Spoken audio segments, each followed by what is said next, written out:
I'm like shaking my me too. hands are Me shaking. too. All right.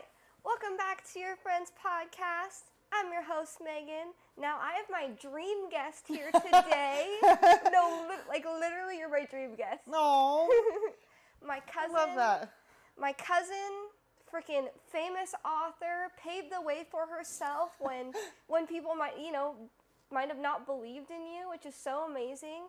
You're an inspiration. Oh, thank you. Not only are you an author with best-selling books, but you do social media, you do TikTok, you do Instagram, which is just so amazing because, I mean, I've told you this a lot, like in the past couple of days, but so many authors don't do that or don't even, like, think of doing that. Yeah. So I just think that's so cool. And I guess my first question is, what made you want to pursue that part where it's like, okay, I realize like I am going to do social media? Yeah, I mean, besides the very obvious, like I want as many people to read my books as possible, I feel like a book is a quiet conversation between the author and the reader. So I want to share that with as many people as possible, but I also want to form relationships with my readers and get to know them. And I really want it to feel like you are sitting around a campfire, Yeah. It's like primal human behavior to want to sit around and tell stories. So to replicate that as much as possible in the modern world as I can. So I think social media is a good way to go about doing that. Absolutely. It can make you feel lonely, social media can, but it can also make you feel close to people. So I guess it depends on how you use it. So Yeah. I'm trying to use it to bring people closer and make people feel less lonely rather than more lonely. That's what it's all about, making people feel less lonely in the world. And as a society, lack community. So the fact that you're like even thinking about this is going to make people feel less lonely. And Yeah. And like I've been hearing you like do your lives and like they seem so freaking entertaining and cool. I love like, hearing that because I'm so nervous, and I'm like, why would anybody want to listen to me talk? But we can talk to each other. So. But that's exactly it. Like you're self-aware. You're a real ass. And it's freaking awesome. And I love it. You're too nice to me. You're too nice. Going back in time, was it kind of difficult to start your career when like maybe you had family members or a parent that didn't fully like believe in you? Oh yeah, for sure. Like, nobody ever thinks of writing as like a job. It's like you do something else and then you do that on the side. Yeah. And I think that's what most authors have done, like historically too. Like you do something and then the writing is your hobby. My dad even said that to me. He was like, be a doctor and then write on the side.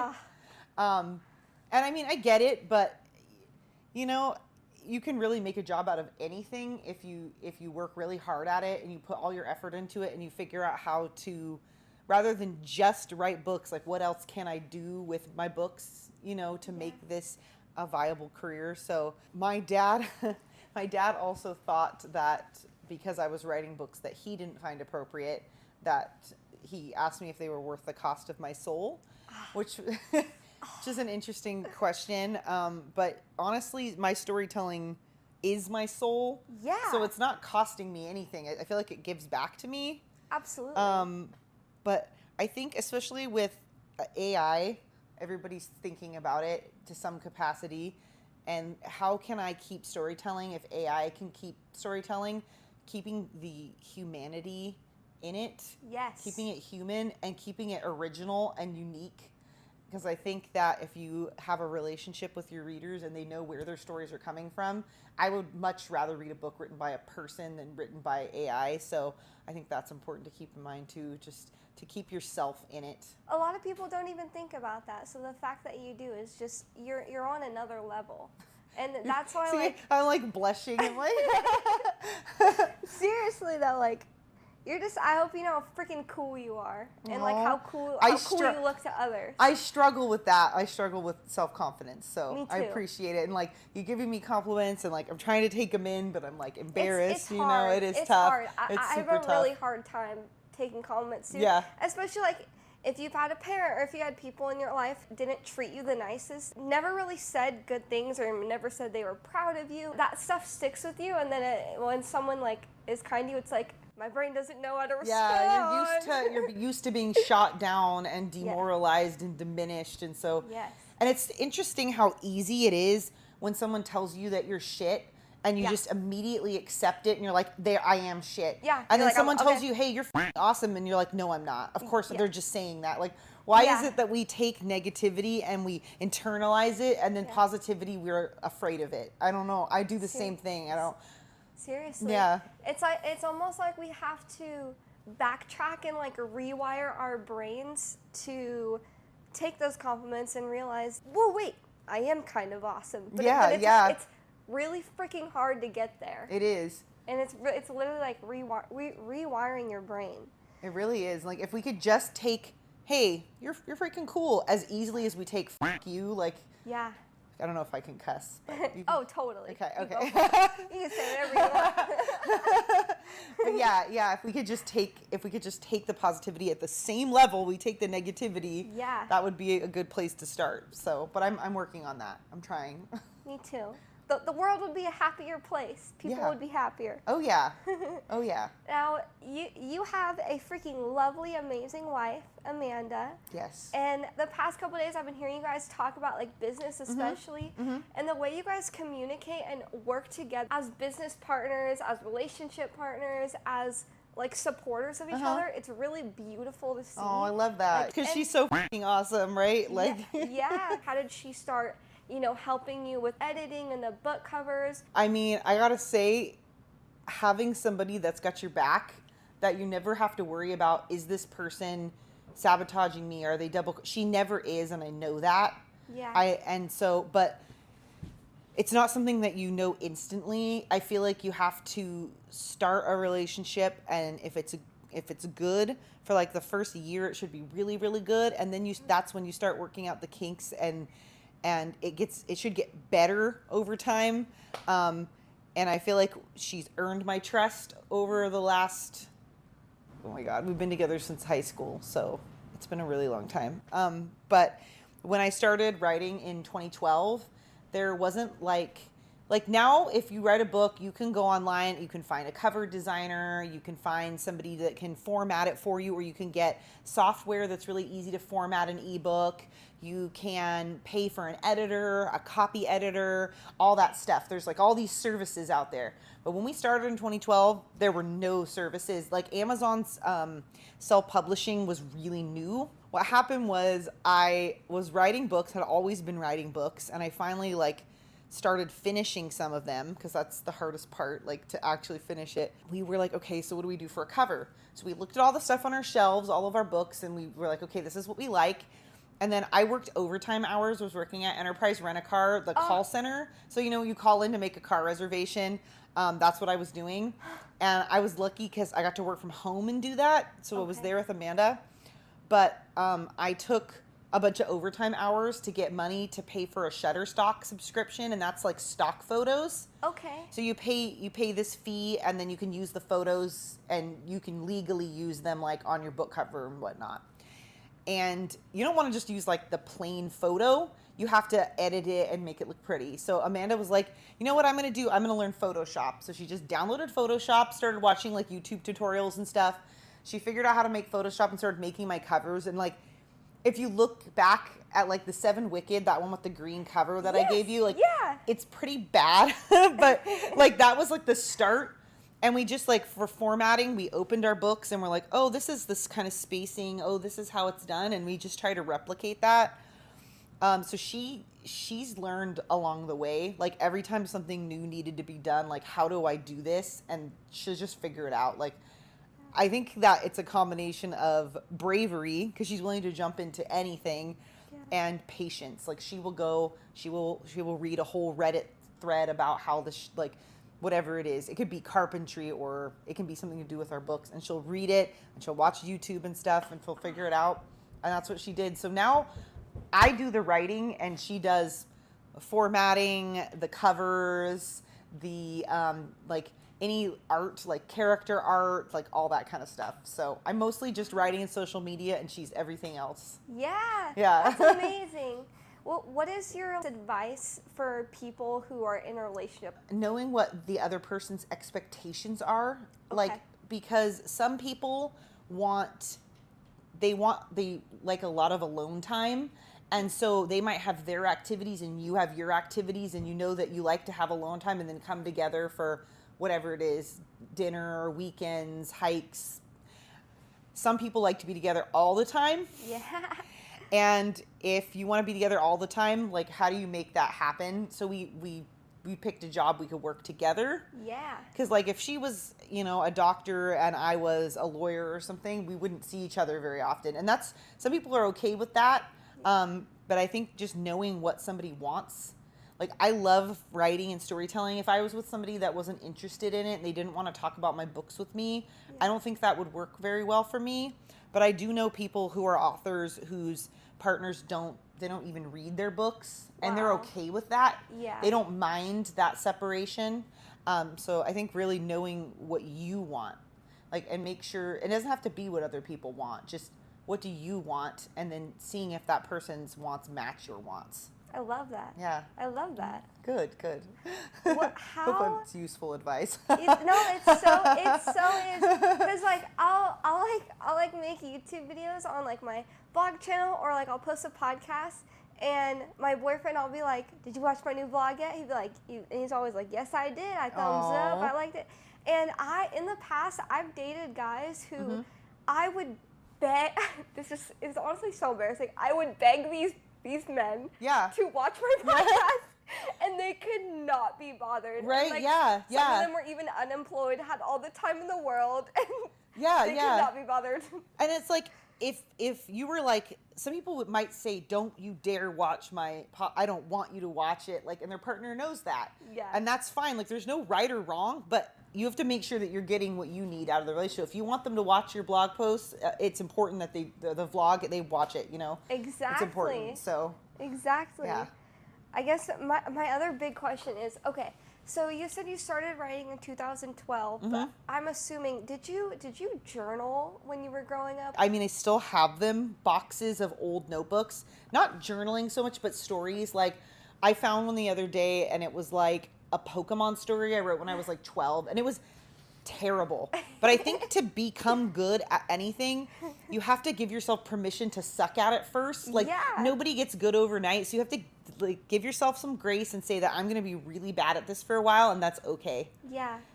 And it's honestly an achievement just to get started on something new and give it a try. Like, that's a big deal on its own. Totally. And so if you give yourself permission, and that's what I did, I gave myself permission to suck. Like, this Pokemon story is terrible, but I would never be where I am if I hadn't written those things. Yeah. So I always wanted to make stories. I think if I hadn't gotten involved in writing, it would have been some other art form. Everybody has their things. Some people paint. Some people, like, hair is their art form. Like, some hairstylists, and you're just like, damn. Or food. Some people do fancy food creations. Like, so whatever it is, I think people really like to have a creative outlet of some kind. How do you deal with hate? How do you deal with bad reviews, with comments? To be honest, I ignore it. I love it. I ignore it. I think that's the best way. I don't read my bad reviews.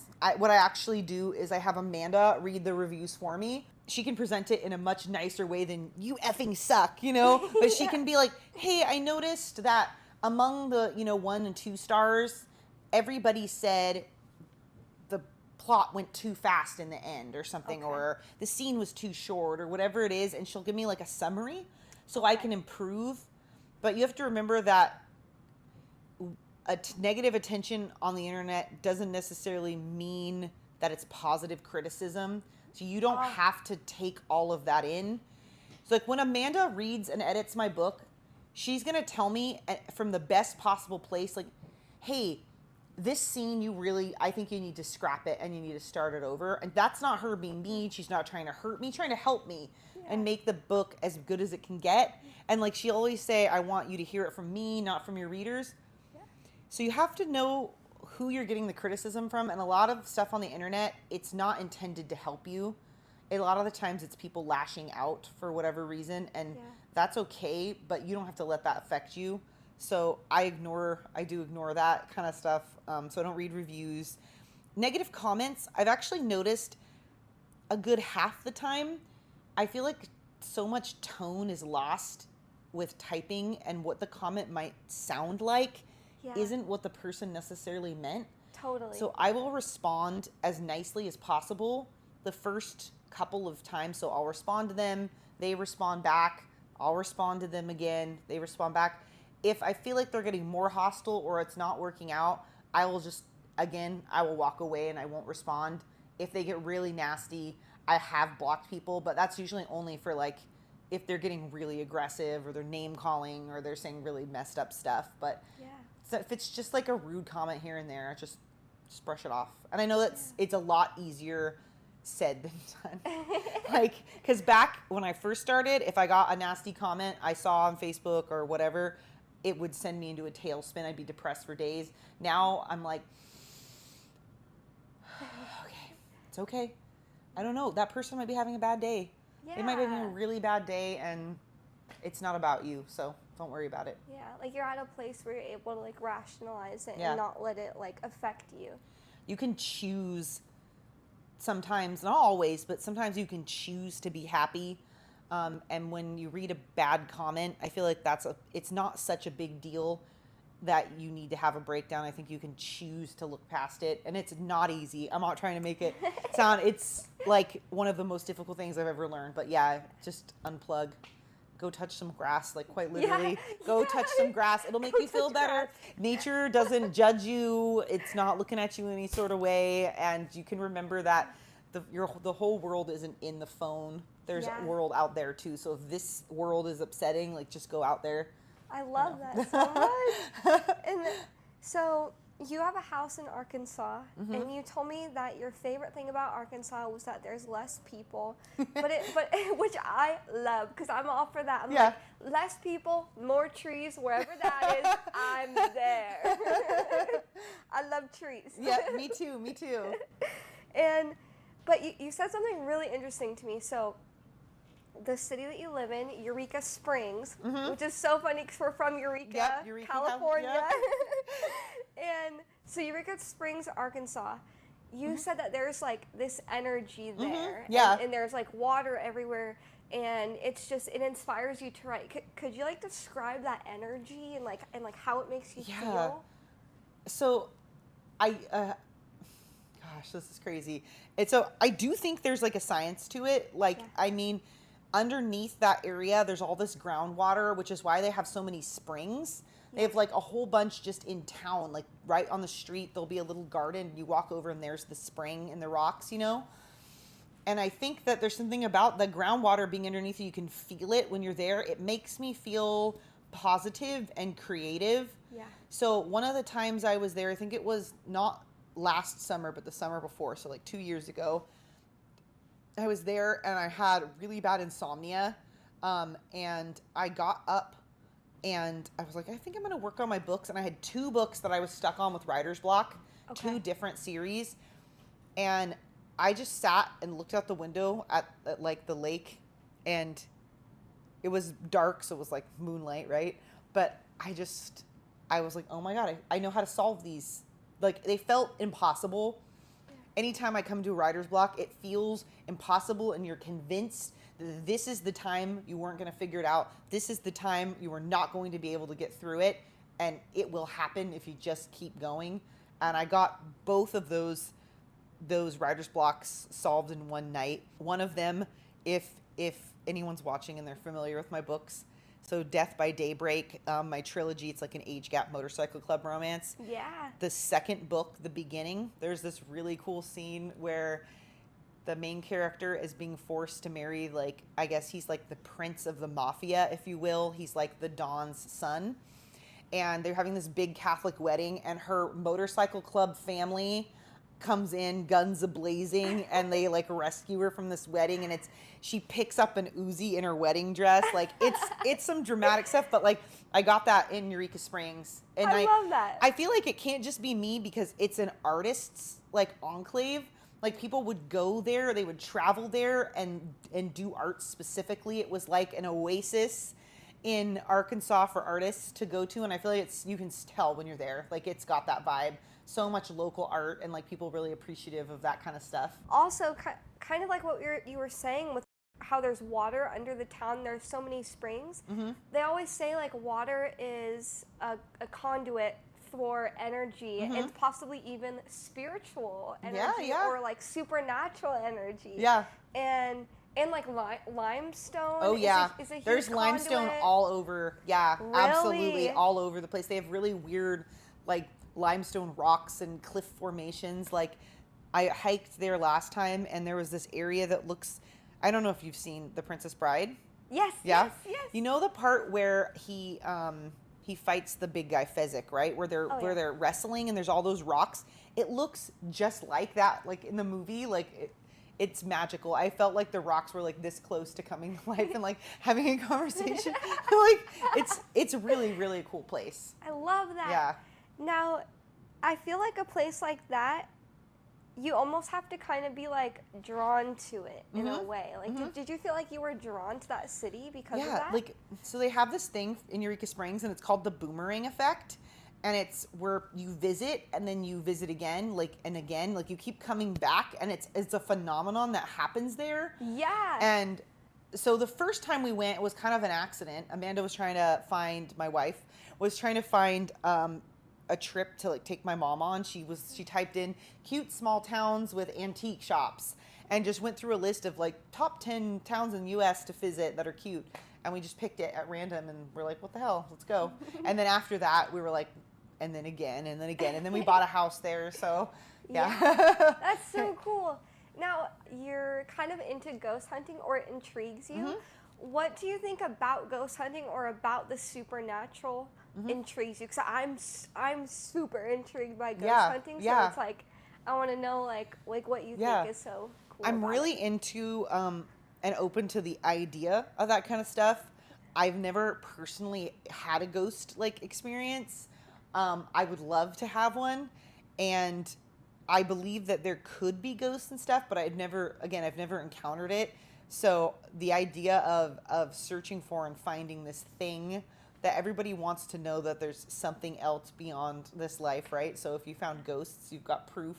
I think that's the draw, you know? Absolutely. And besides, I write fantasy about half the time, about contemporary, half the time fantasy, half the time, but like I've written a lot of ghosts, so it would be cool to actually have a ghost encounter at some point, so I'm open to that. And like, who doesn't want to walk around with an EMF meter and like a thermometer, and like, I mean, it's fun, right? Like, it's so just fun. Even if you don't find anything, just you can freak yourself out and have a good scare walking around a dark house and searching for ghost activities. So there's nothing wrong with that. Just hang out with some friends and do some ghost hunting. So it's exciting. It is. We'll have a ghost experience one day. We'll go to that haunted hotel. Go to the Crescent Hotel. Yes. Rent Michael's room where the stonemason died in the room. Rent that. Yes. Walk around the hotel at night with an EMF meter. I can't wait. That'd be so fun. We'll get a spirit box Yes. on Amazon or something. And it like, I'm just so fascinated by spirit boxes because I'm obsessed with Sam and Colby. And like, they're my favorite ghost hunters. The spirit box is my favorite freaking thing because it shuffles through all these radio stations and frequencies, and then it spits out these like words. And a lot of times you'll ask questions and it'll line up exactly. That's like that game I was telling you about on Steam, Phasmophobia, when you take the spirit box in there and you're like, John Adams, are you here? And then it's like, get out. Like, it's so fun. I love that game so much. We'll have to play it tonight before we leave. Yeah, absolutely. Do you have Steam? I do, yes. You could totally play remotely too. Awesome, I'm so down. Play some Steam games. That'd be awesome. Heck yeah. Yeah. So I looked you up on Google and did extensive research on my cousin.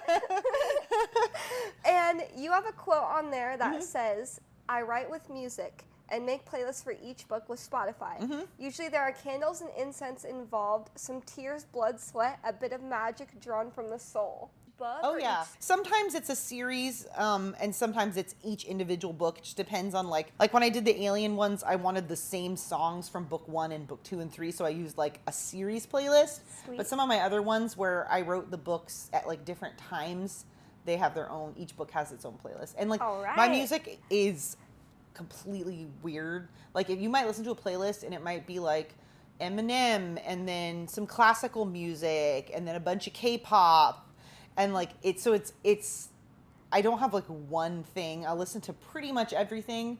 I sometimes will even listen to songs that I don't like, but that really fit the vibe. So if it's like, okay, I need this really modern like club vibe, then I'll go and be like, all right, what's the hottest club music right now? And like it might not be a song I would normally listen to, but it sets the vibe, right? Like I'm not gonna write this like sexy bouncy club scene to like a really sad ballad, you know what I mean? So I'll pick a song, and sometimes songs just irrationally, I just want them, and they have nothing to do. Like Bouncy by ATs, I listened to writing my Alien series, and like that was one of my main songs. And like if you listen to this song, it doesn't fit with the book at all. But I think some songs just have like a lot of energy in them. Like whoever created them, like Fall Out Boy's new album, So Much for Stardust, you can feel how much energy came in it. And like sometimes I feel like I'm borrowing that energy when I listen to the music. I'm like taking it from them. It's an exchange. Yes. So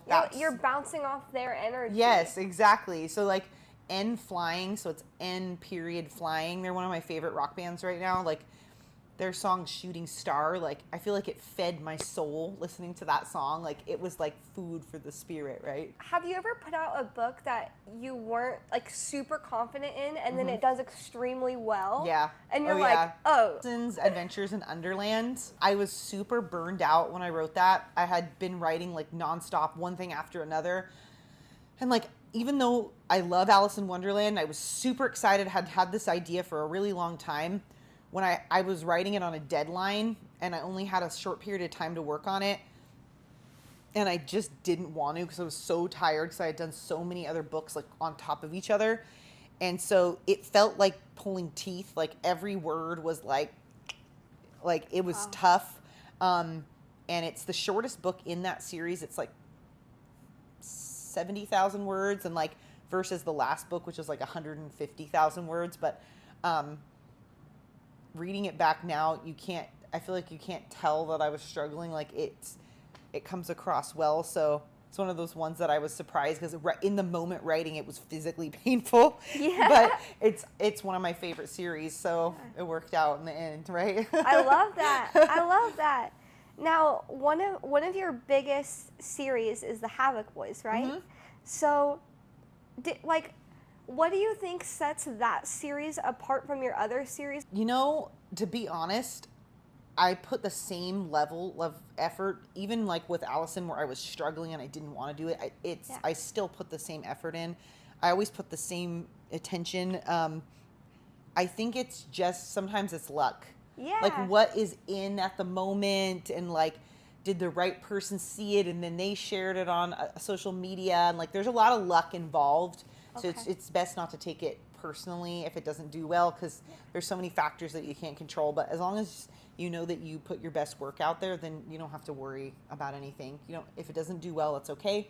There's always the chance of a couple years later putting a new cover on it and re-releasing it and trying again. So I love that. I didn't even think you could do that. That's awesome. You totally can. You can. Like right now I'm doing, I had a book come out in 2014 called Taming Her Boss, and it's a rom-com. Ooh. And when I wrote it, I was again on a super tight deadline, and I don't feel like I got everything in there that I wanted to get in there, and I don't feel like the ending is what it should be. Yeah. So I'm redoing it right now. I'm adding some words to it and making edits, and we're going to re-release it with a new cover, and we're going to call it Taming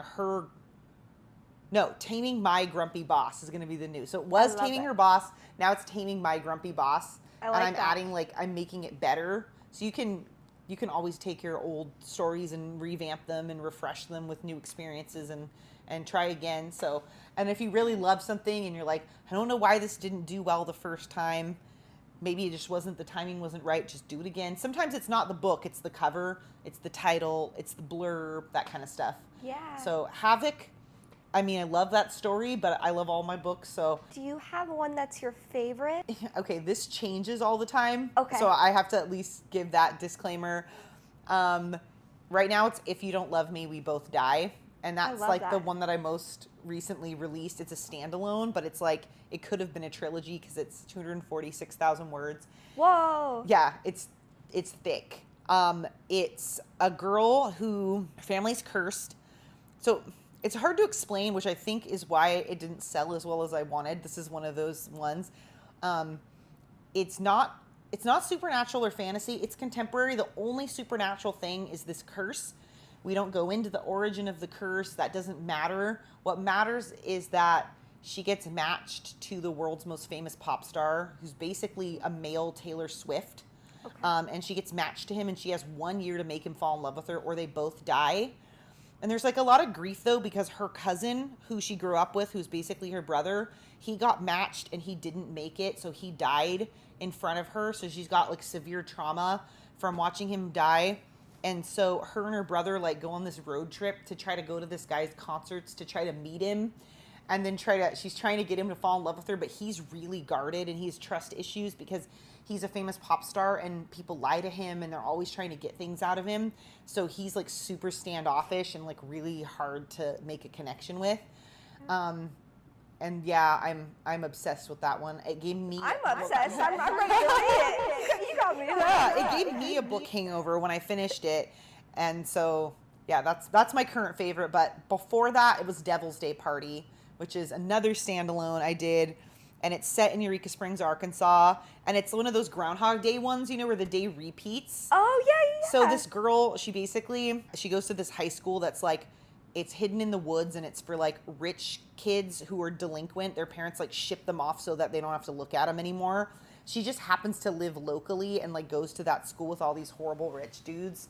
And they have this party. It's like a local tradition in the book, not in real life. I made this up. In the book, it's a local tradition. They have this party called the Devil's Day Party every year. Okay. And they wear masks and they go party in the woods. And a bunch of shit happens to her on that first day. And she crashes her car off of the cliff and dies. But she wakes up that morning, the first morning, she saw the three dudes who bullied her at the gas station, and she kind of just was done with their shit. And she felt like the guy, he has an Aston Martin, so that's a really fancy car, and she's driving a really crappy old VW Bug. And he looks so sad while he's getting gas, and she's like, how dare you? What do you have to be sad about? You bully me and you're rich and you're handsome. So she runs her car into his Aston Martin. And I got this idea from a meme. There's this meme that's been going around, and it's like, you know, $100,000 car destroyed by $300 car. And it's like this bug with an Aston Martin. I saw the meme and I was like, I need to make a book out of that. I love so that. So every day, every time she falls asleep or something happens, she wakes up bent over the steering wheel with like blood on her head with her car crashed into his. So every time she falls asleep or dies or faints or whatever, it starts over again. So it starts over with her at the gas station every day. And like, she basically, these three guys that bullied her, she starts to get to know them and realizes that they're actually all in love with her, and they have been like forever.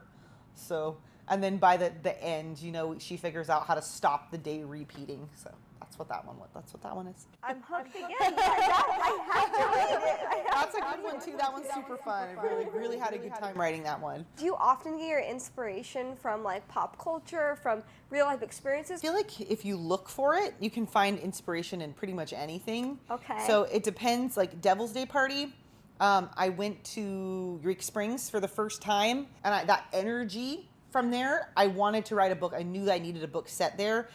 And then sometimes what I do is I'll have like lists of like stuff that I want to write books about. And because I can't possibly get to all those books in my lifetime, I'm like, okay, how can I combine these ideas? So I have that meme. I wanted to write another bully romance. I wanted to write something set in Eureka Springs. And so I started combining those things together.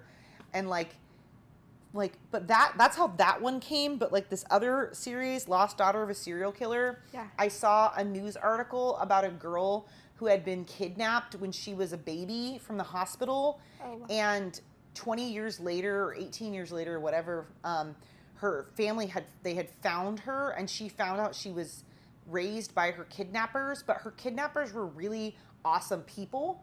Okay. Like, what they did was wrong, obviously, but they were great to her, and she loved them, and she wanted nothing to do with her biological family, and her biological family pressed like obviously pressed charges when they found out who did it. And the girl was mad that they were putting her mom in jail. And I just thought it was a really interesting dynamic. And then it made me think of this old book called Face on the Milk Carton, which is like a similar story. And then I combined those with, there's a song from Hamilton, the musical, called Satisfied. Yes, I know that song. And I, like, that, when you take that song by itself, not in context of the rest of the musical, but just that song, I'm like, I wish that she had, like, stolen him back from her sister. Yeah. And so I wanted to do that with my story. So in the beginning, one of the guys that she's into, because it's a reverse harem, so she's got 3 boyfriends, right?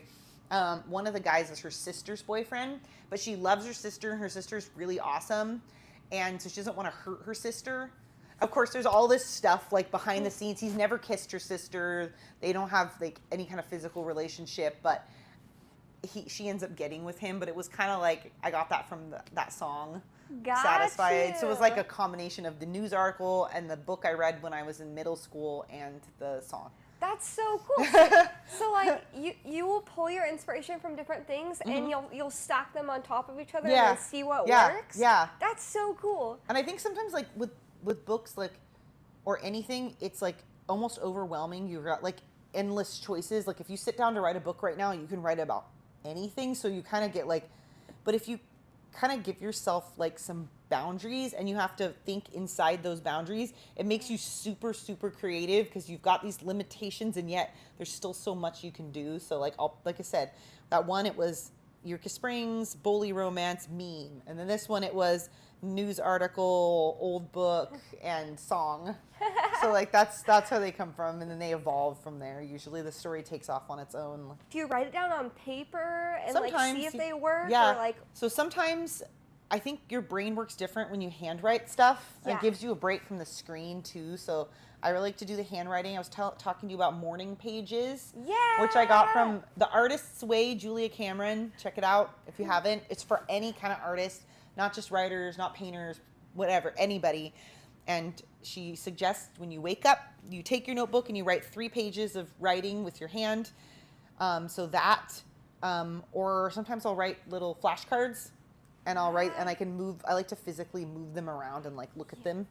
Genius, by the way. Yeah, that's freaking it's fun. Genius. It's I don't know, something about that physical, here's the cards. Like, I could do it on my computer or whatever, but physically holding the stuff is different.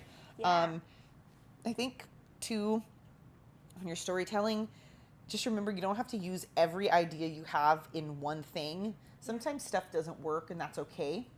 Or like, I'll have an idea, I'll be like, I'm looking forward to this scene is going in this book, and then I'll get there and go, you know, it doesn't make sense anymore. Like, the way this book has evolved, it's not right. Just don't get stuck on one thing. Don't fixate. Don't think you have to go the direction you think you're going. Give yourself permission to veer off course. I love that. Yeah, I think sometimes it makes it more organic, makes it more fun. You can surprise yourself, which I think is nice. You know, when you're reading and you turn the page and you're like, I did not see that coming. What? Like, you want that feeling, you know, and you can do it to yourself, which is crazy. Like, I have surprised myself. I'll be like, okay, I didn't know that was going to happen, and like, it'll just happen. So just be open to it. Like, whether you're spiritual or not, it doesn't matter. But The Artist's Way, it kind of has a spiritual aspect to it.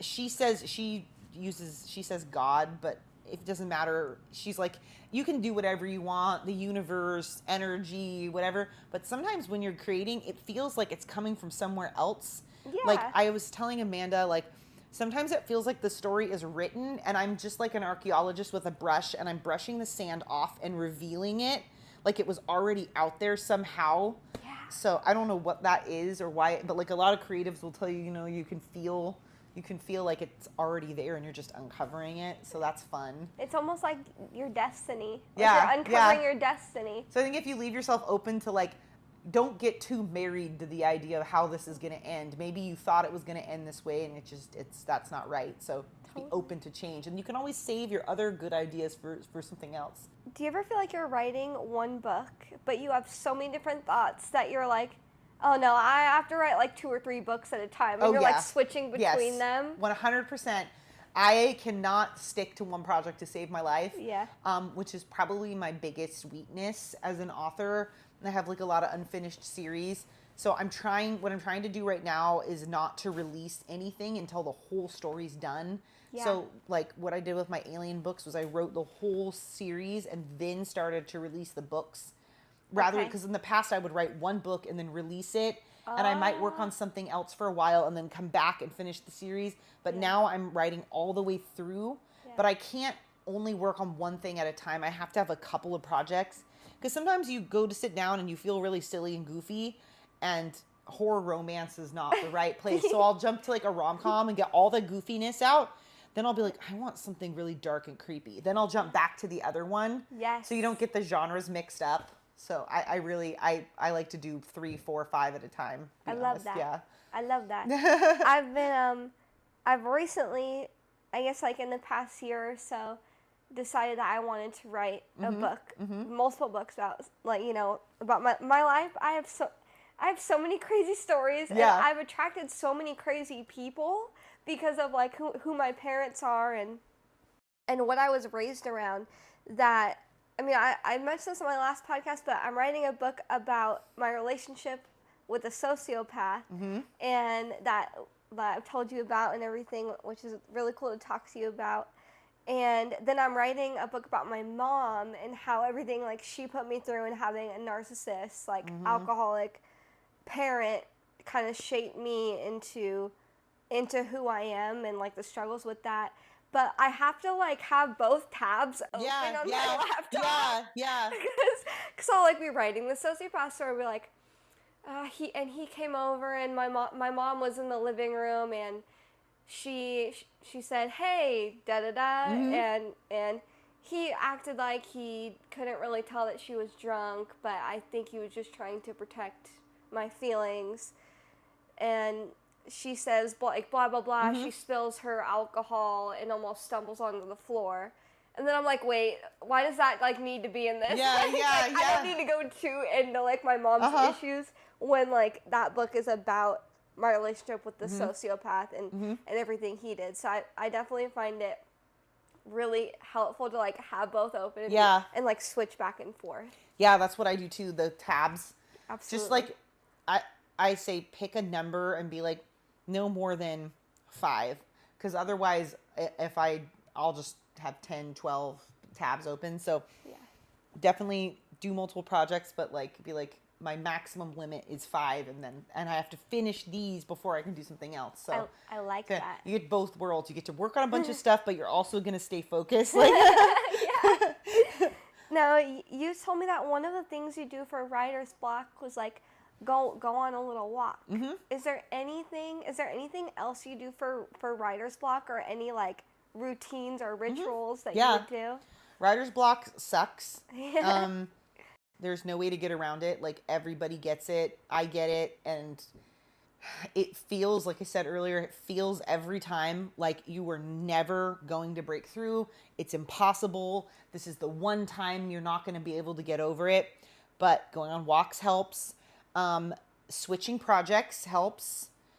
I also sometimes feel like creativity can be like a well inside of you, and it empties over time, and you need to refill it.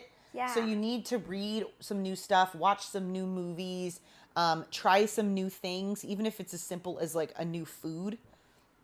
Make a new recipe, go to a new restaurant, or try something like, I hadn't been ziplining before, like a couple years ago. It was the first time I'd ever gone. So I was like, I'm going to try ziplining. Today, we went on the dunes in a buggy. I've never done sand dune buggy riding before.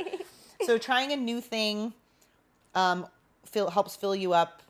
Watching movies, reading books, or I also have like a set of things that I like, books and music and movies and shows that I know will refill my well. Like Spirited Away, the movie, the Miyazaki movie. Oh yeah. That movie, if I watch that, I feel so much better.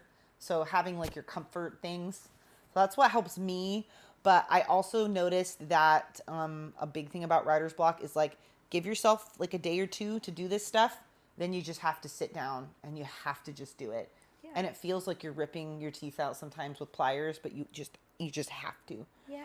And like you can write, well, like I was telling you the other day, you can write badly. Like say it's a prom scene. The characters go to prom and it's really horrible and everyone hates it, but you know, the main characters kiss at the end, and then keep writing. Yeah. And then just keep going, and you filled it in and you know what's supposed to go there. And then later you come back and you fill it in, and it's actually sometimes easier to edit and put it in than it is to write it fresh. So I do that too. I love that. By the way, ever since you told me that, I did that twice. Did you? And it helped a lot. Yay. Because I'd be staring there and I'm like, I don't want to write this scene. Yeah. I don't want to relive this right now. Yeah. So I'll just like write a little bit. I'm like, all right, I'm going to come back to it. Exactly. And then you're like, you know what your mind was thinking when you were there. Like, you know what you were going to put in that spot. Yeah. And so when you're editing it, and sometimes when you're reading through, it's more clear what should go next. You're like, oh, I see. It was like I was building to this scene. Yeah. But when you're writing, sometimes you can't see the forest for the trees, you know? So. Totally. And I'm picking sand out of my boots. I didn't realize how much sand I had from the thing. There's like sand, like piles of sand in my bra. Dude, sand gets everywhere. That's the one thing I don't like about the beach. Yeah. Sand gets everywhere. It does. It does. You'll find it for days afterward. Yeah. Days. For freaking days. And when sand is in between my toes, I'm done. It's over. It's over. Yeah, that's nasty. And like it made my lips like so crispy. They're so crispy. It was like getting sand blasted. Like when the wind blew, it was like. So I'm like. You're like. I need chapstick. I need chapstick. I need one of those scrubs, those sugar scrubs for your lips, like Lush. Have you been to Lush before? I've been there once. I wanted to get everything, so everything smelled amazing. It's so cool. I fucking love those. Like Me too. they have this I have this little gold sugar scrub that I'm gonna use that tonight on my mouth. What's just like one important lesson you learned over your whole life? One lesson I learned is that I had to learn how to put up boundaries, because empathy without boundaries is self-destruction. Mm-hmm. And there were a lot of times I struggled with putting up boundaries, and people would just walk all over me, manipulate me, and I was too nice to stand up for myself. And I felt like one day, like something snapped, and it's like, oh wait, I don't have to like, I don't have to like not stand up for myself. Like I just can't. That's a really valuable lesson to learn, and honestly, the fact that you've learned it at such a young age is awesome, because I think people will treat you how you let them treat you. Yeah. And if you tell somebody something and they don't care, and you let them do it again and again, and then they start realizing, they'll push to see how badly they can treat you and get away with it, you know? And everybody makes mistakes. Like little things are okay, but if it's a little thing and you let it go and then it's a bigger thing next time, you really have to stand up for yourself. But my biggest thing is the choosing to be happy, and it's really hard to do that. And it's, of course, like if you have a death in the family or something, you can't just choose to be happy. But like a lot of the little stuff people let get to them every day, like you can't find your jacket, or you lost your sunglasses, or you accidentally deleted a video off your phone. Like don't let that stuff bother you. Like choose to be happy in those little moments so that you can handle actually bad things when they happen. Like don't make that small stuff a big deal. And I'm like the king of that. Like I've struggled with that. Like I let the smallest thing like put me in a bad mood all day. But like why? Why? Tennis shoes, and like it would make me cranky all. Like I'd be a bitch all day, like over nothing. Yeah. It's like you can choose to stop caring that your tennis shoes are missing and just relax and be happy. Yeah. So, and I'm still working on that. I know that logically that's the thing, and I'm still trying to put that into practice. Hey, me too. Me too. I actually do. I do the same thing. Like if I'm looking for a specific pair of shorts, and like I didn't bring like a certain pair of biker shorts that I meant to bring, and I was like, oh man, like this is gonna ruin the whole trip. Like no, it's not. Yeah. Like you're fine. Like I do that too. I was like annoyed for like a little bit, and I was like, wait. Look at where you're at. You're by a lake. You're in a house with your whole, like, all your cousins who you haven't seen in so long. Like there's, so I love that. Like, choosing to be happy in those little moments that's huge. I love did that almost exact same thing right before we came. I wanted to wear these brown sandals with my outfit, and I have white ones. Yeah. And I could only find the white ones, and they didn't really match. And I was like, I almost had it was like, we're picking my little sister up at the airport. I want to look nice for her. And like, I almost got like cranky, and Amanda was like, dude, seriously, like you have white sandals, they're the same. And I was like, what the hell am I doing? Like, what am I doing? Like, why am I acting? I'm making myself miserable. Yeah. I'm the only person that's making me miserable right now. Yeah. It's not an act of God. It's not a hurricane. It's not a thunderstorm. It's not an ice storm. It's me. Yeah. Like, and like, is your little sister going to care that you're wearing white sandals instead of brown ones? No. Like, no. What's so funny? So your little sister Tatiana is my cousin, and I actually so I almost didn't get. I actually ordered a bunch of clothes off Shein. I went through like the cheapest clothes, and they all like have hazards that they have chemicals on. Yeah, cancerous. But I'm like, I need to be cute because I know like Tatiana is gonna be wearing the cutest. Yeah. And I'm like, and they almost didn't come in time, and I was like, if they don't come in time, like I don't get to like look somewhat cute, I'm gonna be upset. So that's funny that I thought like the same thing. I wanted to look nice, like because I hadn't seen everybody, and like you want to make a good impression, and you don't want people to think bad things. You want them to like you, and I think we're all way more self-conscious than we needed to be. Like I think so too. I've honestly been pretty self-conscious around the family, especially. Mm-hmm. That's why like I didn't really drink at all over. Like, I think I had, like, 2 teas during, like, the whole week. And, honestly, it's because, like, Ryan, my brother especially, I just, like, don't want to drink in front of my brothers because since my mom is an alcoholic, I have this thing in my head where I feel like if I do things that, like, she has done, then the family members will, like, think of me as her. And, like, I feel so much guilt and shame for that, like, I don't want to do anything to make me seem like her. And I think I especially got self-conscious when, so there was a period I lived in my car for 4 months, and I actually wasn't talking to the family at all. I thought I was going to never talk to the cousins or, like, anyone ever again. Yeah. I had blocked my parents because I felt like they didn't deserve to like contact me and have me in their life. Yeah.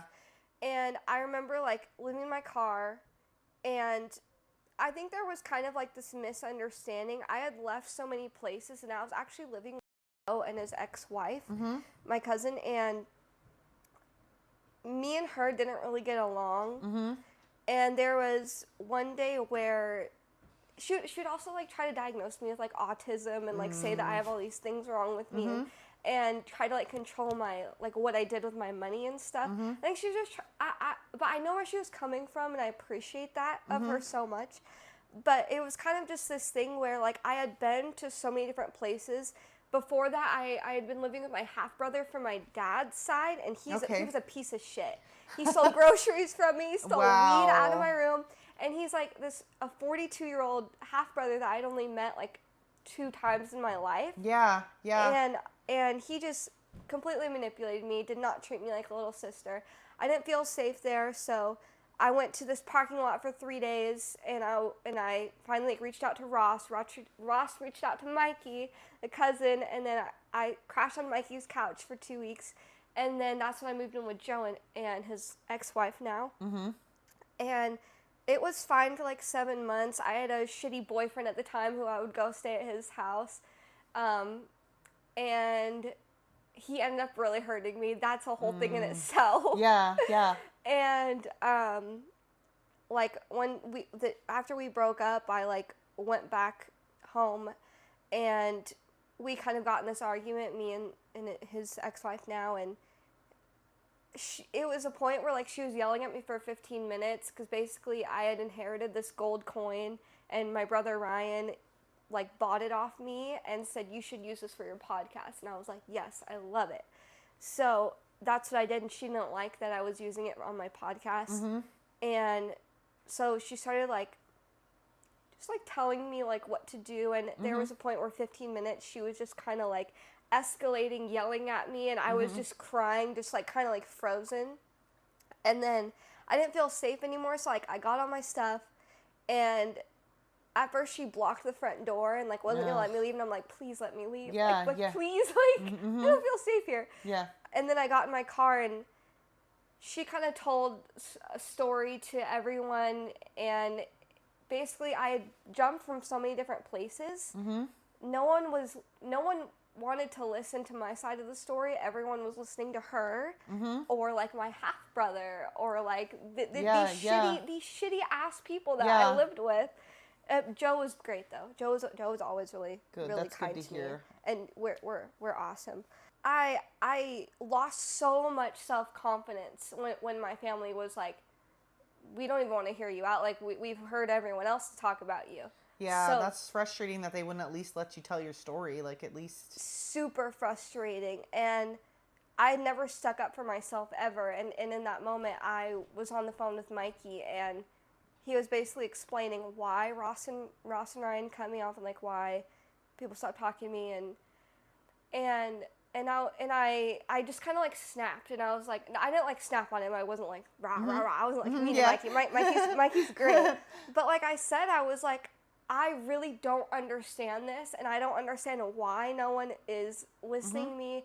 And like when I come out of this a stronger, better person, and you all realize that you should have like listened to me, and I was in a very manic state because I felt extremely unsafe. I felt unsafe my entire life. Yeah. So I was just like in a traumatized state, and I said, I was like, when I come out of this a better person and like on top, and you all realize you should have like been there for me, like I'm not gonna.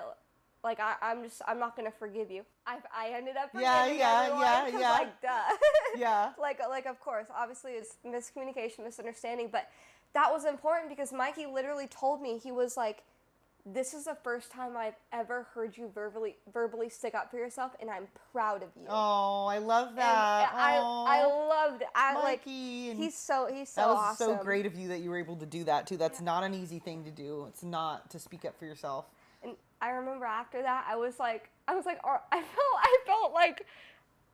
like confident for the first time ever. Yeah.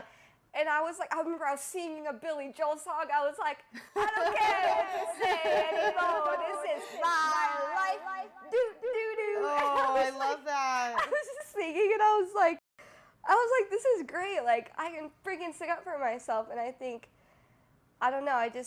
But I still have that like insecurity instilled in me, and I think it magnified when I was living in my car, where it's like, okay, I can't do anything where it looks like I'm my mom. I can't do anything where it looks like I'm on drugs. I convinced myself that I thought that they all viewed me as my mom, and that they all thought I was on drugs. But it was all just in my head, and I still struggle with like just needing to be different from my mom and break that cycle. I definitely Sorry, understand. that was a long story. No, I'm happy to hear it. Like, I feel like this is all stuff that I should have been around for. So like, at least to be able to hear about it now, and like you're in such a good space right now. So at least there's that. Like, all I can see is this confident person who's got her podcast, and like, you know, that's so awesome, because I do feel guilty if I had stayed in touch with everybody and stuck around, you know. I feel guilty too. You shouldn't, because it's on the older person, I think, the older relative to facilitate the relationship. I think that's kind of how it goes. Like, and so it was on me. So you shouldn't feel guilty. Only I should. But all I can do from now, you know, is I can only change it going forward. So we'll change it going forward. So like. You know, and I don't have kids, you don't have kids, so like we have a whole life that we can build as family, so we don't have to worry about the other stuff. We can just move forward from here. I love it. Oh, yeah. I love it so much. You don't have kids, but you have intelligent, beautiful border collies. I mean, they're literally the best. Who poop on the floor a lot. We're working on that. It's not the two older ones. It's my youngest and Drew's Drew's dog that were doing all that pooping and peeing, but Yeah. it's because they're only like a year and a half old, and like border collies like are really notoriously difficult to potty train because they're so smart. If you catch them and you tell them no and they get in trouble, then they are like, okay, so I have to hide this, and then they get like sneaky. So that's why they were sneaking off and going back there, you know. Yeah. So, but usually around age 3, that's when I got the other 2. So he's 1.5. So we're halfway there. Yeah. We'll get there. We're halfway there, looking back now. Sorry, I break out with the songs. I love it. I do it too. But my songs are like really embarrassing. So when I break out in them, it's like, oh, Like ATs is my favorite right now. I'm like, I'll just be like, make it bouncy, chicken butterfly, chicken bottom spicy, tell me about your vibe. I'll be your backup singer anytime. Good, I'm down. I'm down. I make up ad-libs. songs too. Like I'll just be walking around the house and I'll just be like, I'm sweeping the floor and I hate it. Like just I love it. I do that too. Yeah, or like Broadway, you know how on Broadway shows they'll be like, it's a beautiful day, like that kind of stuff. I do that too. I think I literally did that this morning. I'm like, it's a beautiful day in the neighborhood. And that's from Mr. Rogers. But Mr. Rogers was dope. He was so awesome. Everybody loves Mr. Rogers. Yeah. He's like at least one of those like child like entertainers that didn't turn out to be a creep. You know how like a lot of them turn out to be creepy. He's not a pedophile. Yes, he's like not a pedophile. He's like actually awesome. So it's like him and Bob Ross. Yeah. Everybody else leave him behind. Yes. I love Bob Ross. Bob Ross is the shit, man. He's awesome. He's literally the best. I have a Bob Ross air freshener in my car. Oh my god, that's awesome. I've had it for 5 years. See, but why not? If it makes you happy, you know? Exactly. It like he's like holding a little paintbrush, so it looks like he painted everywhere I go. Oh, It's cute. great. Little Bob Ross filter on life. I love that. Exactly. The Bob Ross filter on life. I love that. Are you ever kind of in a negative headspace or like a depressed or a sad headspace and you feel like it's hard to like write because of what you're feeling inside your head? Oh yeah. How do you overcome that? I struggle with depression and anxiety like crazy. I get like nihilistic depression where like I don't care if I'm alive or not. Like it doesn't matter. Not that I'm like I've ever like sat down and like truly thought about killing myself, but I get that, and I think that a lot of it's hormonal. Yeah. But I don't want to take medications from Big Pharma. I just don't. Yeah. So I try to manage it. And one thing for me has been recognizing, being like, this is not you. You're in a depressive state. And I think it seems to be like a couple days before my period every time. I think that's when it is. Yeah. Mm-hmm. And once I recognize that, and then I'm like, oh, it's like PMS symptoms. Like this is temporary. It will pass. And I think in those spaces now, I'm trying to give myself grace when I'm feeling like that. Instead of forcing myself to write, be like, go read a book, take a bath with a bath bomb from Lush. It's on my mind. One of my readers sent me a gift card for Lush, and then I ordered some bath bombs, and like, so I was taking a bath every day with those. But yeah, just try to be nice to yourself when you feel like those. Don't beat yourself up for it. But I think you really have two choices, right? You can either go in and get diagnosed and get medication, or you have to learn to self-manage it. So I'm still learning how to self-manage it. Yeah. But when I'm in those moods, I don't want to write at all, like not at all. So I'm just, now that I've got, like, again, I think it's very coordinated with my period. I think it really is. So it's like, this will pass. This is temporary.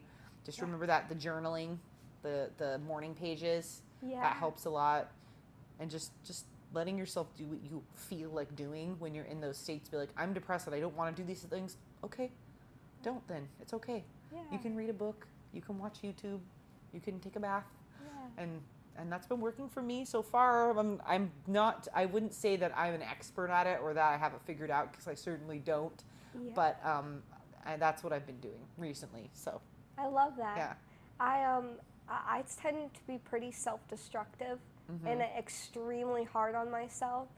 Like when I went to the psych ward, I know the guy told me that the guy, the psychologist, Uh-huh. told me that he thought I had BPD, but it was something like, it was one of the subtypes where it's all your anger is inwards, so you can't really tell. It's like quiet BPD or something, I think he said. Okay. And he said that it seems like I take it out on myself rather than other people, and I find that reigns a lot of truth. And so especially like if I'm in a depressed headspace, if I'm like, oh, I haven't posted a podcast in a month, like, and if I'm not going to be consistent, like, what am I doing? Then I'll be in such a bad headspace. I'm like, well, I don't want to like fake it. Like, I don't want to like force myself to do it. Yeah. And I'll be more hard on myself. So I think like I need to learn when to give myself grace. Yeah, and that's just be like, that's what I do, because okay. it's like, oh, I haven't released a book in 3 months. Like, if I can't keep up, I'm gonna lose this job, and it's the best thing that's ever happened to me, other than my wife. So like, am I gonna let this go? But those depressive moments are not the moments to do that. Those are not the, and I do that too. And it's like, those are not the days that you need to do it. Those are the days you need to relax and give yourself some grace. And then when you're in a better headspace, then you can say, girl, you're in a good mood today. You just wanted to hang out with your friends and you didn't want to do it. That's the day you can be hard on yourself, but not that day, not the day that you're feeling depressed. So yeah, I agree. It's tough though. I think a lot of people struggle with that same thing, and nobody really knows the answer. And there are medications and stuff, but I've also heard there's side effects to all medications too. And I feel like when I'm really shiny and really happy and really creative, it's over the top and awesome. And I think I just have to accept that the flip of that coin is that sometimes I'm going to have deep nihilistic depression. Like, but I'd rather have these two extremes than like even myself out with medication. I don't want to be this blah in the middle, or like a robot. Yeah, I don't want that. I like how happy and crazy I get. So if I have to accept these dark moments, I just have to figure out how to get through them, and I know that they always pass. They always go away. So just understanding that it's temporary. It's gonna go away. Don't fixate on it. Sleeping helps. I feel like you never really wake up in the same mood that you went to sleep in. So true. Oh my gosh. Okay, well, we were just talking about how, so I definitely have the addiction gene. Oh, surprise, surprise, you know who my mom is. And then her dad was an alcoholic, so who did she have to learn from, you know? Like, Grampy passed it down to her, and she gave it to you, and like, it's clear that our family has some of those issues, so. For sure. And I was just talking about it with Ross. So 2 years ago, I was hanging out with a really bad group of people. I was fresh out of the psych ward. I had no friends in Sacramento. I had just made it out of being homeless by Instacarting every day and saving up money. So I was finally in my own. I was renting a room in a house with other people. But I was in the worst headspace, and I felt like the only person on the planet. Like I could, like every time I think about that energy and the headspace I was in, it honestly feels very dark. Yeah. All I wanted were friends. All I wanted was community. I wanted to talk to people. So I would go on Bumble. At the time, I was addicted to Bumble, Tinder, Hinge, anything where I could get validation or I could talk to someone. I really just wanted community. Yeah, and I have so many bad Bumble date stories. Have you done an episode of that for your podcast? I need That's to. That's something I would click on. I'd be like, yep, this. I should do like every Bumble date. Yes. I have so many, and there's. Yes, title it every horrible Bumble date I've ever been on. Like, and then I'll have another one for every horrible Hinge. Yes. And the Tinder ones are the worst. Yeah. Why Tinder is the worst dating app. Yes. My horror stories. And then I would click on that. And the funniest thing, I would never sleep with them. I would just go on a date with them. It'd be like a horrible date. Yeah. And then I'd never see them again. Yeah. And then I'd move on to it. It was like horrible. But really in a vulnerable state. And right out of psych ward, matched with this guy on Bumble. He invited me over to his friend's house. So I went over, and it was like 5 guys, 3 girls, but they were all around my age and like really, really cool. And I honestly, I had a really great night. Yeah. Like, it was a great night. But like, little did I know, the guy's house who we were at, he was a major alcoholic. Okay. And he was younger than me. and he had problems with addiction in his family, and I think that when you have the addiction gene, there's almost something that triggers in your brain when there's another addict, and like maybe because like I found him attractive, I was like drawn to him, and I think I like was almost in the headspace where I wanted to give up and just like drink and like be addicted with him and be in that addiction, which is horrible. But I just remember like for 2 weeks straight, I drank. Yeah. Every night we'd wake up, everyone would start drinking. It was like this trap house. It was horrible. And on the 14th day, I woke up, and like one of the guys would get like angry when he was drinking and screamed at me, but then it was like nice and like told me like follow him to his room. Then I like went to go follow him, and they slammed the door behind. It just like a bunch of like super bipolar, angry stuff happening, and it started to go downhill very, very fast, as that whole friend group did. And I woke up and I was like, I looked at myself in the mirror. I was wearing a bikini top that I had worn for the last 3 days in jean shorts. I had Sharpie signatures all over me because the night before everyone got drunk and we had a little party. Everyone was signing each other. Like, I looked disgusting. I hadn't showered in like probably a week, which is horrible. I remember looking at myself and being like, holy shit. Holy shit, this is horrible. I look awful. I was like shaking, and I called Ross. I called Ross and I said, I think I need help. Like, I think I need help. And I knew that it would embarrass me, but I had to do it. Yeah. Because I knew that if I embarrassed myself, especially my brother who has been in active addiction, who has been in worse addictions than me, like, and he said, he was like, go home, get something to eat, and sleep. Yes. That you're gonna feel better when you sleep and wake up. And I literally, I thought I was like, oh my God, I'm gonna be an alcoholic for the rest of my life. Like, oh my God. I went home, I slept, I showered, or I ate, I showered, I slept. I woke up the next day, I was like fine. And he was like, if you still feel bad the next day, we'll like figure out how to get you into like a rehab or something. Yeah. I felt great. I felt great the next day, and I was like, it's amazing. Holy shit. Yeah, it's absolutely amazing. Like, sleep changes your mindset one way or the other. It is amazing what sleep can do. Yeah, for you. It is. And it's like, if you wake up and you still don't feel good, eat something, shower, sleep again. Yeah. Maybe you're still tired. Like, being tired, like, makes your brain so crazy. Like, it does weird stuff, you know? Yeah, and how you were saying, like, you would rather deal with the extremities of feeling super happy, but then feeling extremely low, rather than like self-medicating and feeling like a robot at all times. I have felt that way. I have said that to so many people because I'm such a sensitive human being, and I feel so much for people. Yeah. But then that can make me so freaking depressed. Yeah. So dark. Like, I really take people's energies, and I can't like. I need to find a way how to like protect my energy from it. Honestly. It's a problem. You're an empath.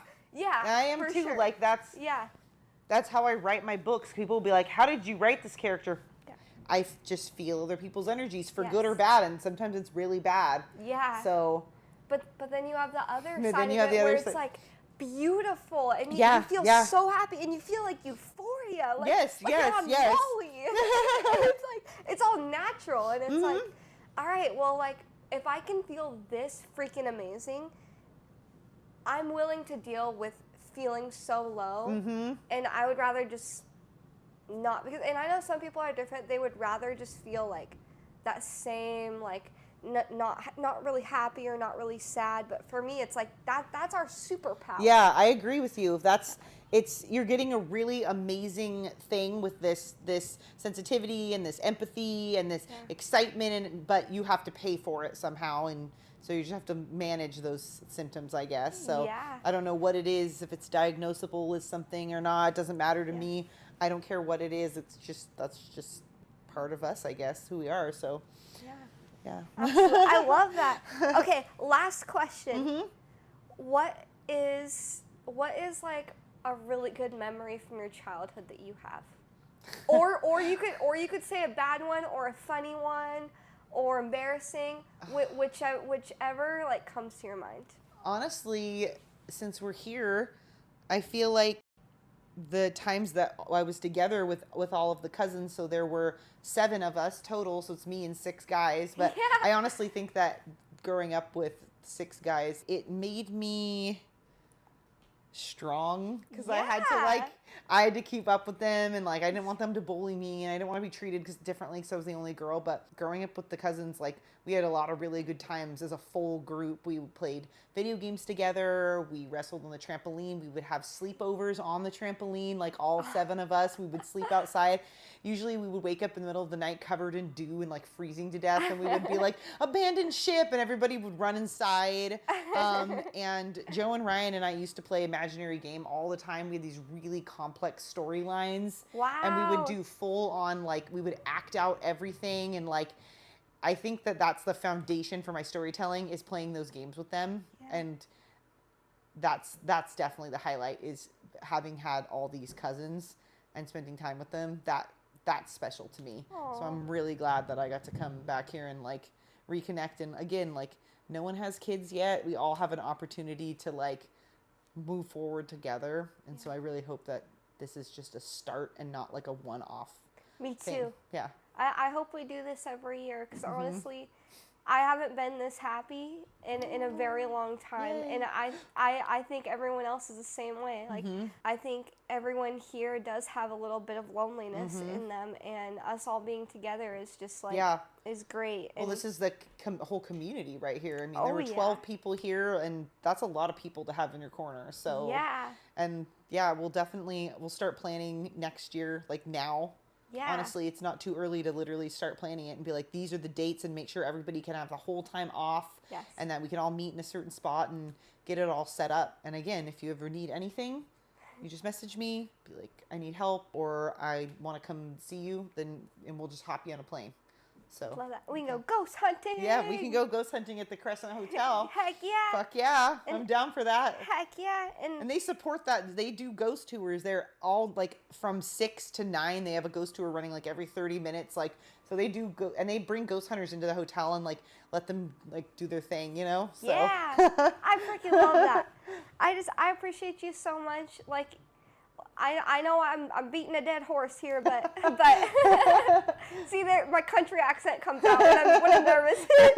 But like, you know, and I know Mikey messaged you and he helped put it together, but like, you're the sole reason all the cousins got to be together again, and you're just freaking awesome. And thank you. Everyone should go read all of her books, every single one, and leave 5-star reviews. And our last name, no one knows how to pronounce it. The family last name, Stunich. Yes. I got told by my I guess he's not technically my brother-in-law yet, but my wife's sister's fiance. He's from the Czech Republic. He said that this is my last name. Our last name is really common there, and it's pronounced Stunich. So I've heard that too in my life. You can call it Stunich, whatever. Doesn't matter. Yeah. Either way. Caitlin, aka CM Stunich. Thank you so much for coming on here. Thank you for sitting and talking with me. Thank you for I talking would have done to me. this off camera, so. Me too. I feel like this is therapy. Like, I feel like better. Like, I feel great. Good. I'm glad. That makes me really happy, because I fucking love talking. Me too. And so if people are into actually having a conversation, then I'm down. Because, you know, sometimes you talk to some people and you can tell they're just like, when is this going to be over? And I'm going to, you know, and they're not listening. So it's really like in ear and out the other. And then I'm over like, connect with me. Yes, I'm right here. Yes. That's the empathy thing. Like, you want to actually have a connection with another human being. You're just not here to talk to flap your jaw. You like actually want to, Exactly. So, well, I appreciate you so much for, you know, you didn't have to come on you're doing charity work. You didn't have to come on here. Not at all. Not at all. Not at all. I feel like it's a privilege to sit down here and have a conversation with you. So you're so nice. Yeah. You're gonna make me cry. All right. Well, you're awesome. Thank you so much. Yeah. Anytime. Thank you all for watching. Bye. Annyeong. It's Korean for bye. Annyeong. And her TikTok, Instagram, any other links will be linked below. All of her her Amazon storefront for all her books will be linked below. And yeah, I appreciate you. And you're freaking awesome. Thank you for having me. And anytime, we'll do it again next time, too. Heck yeah. Woo! All right. Bye, guys. Bye.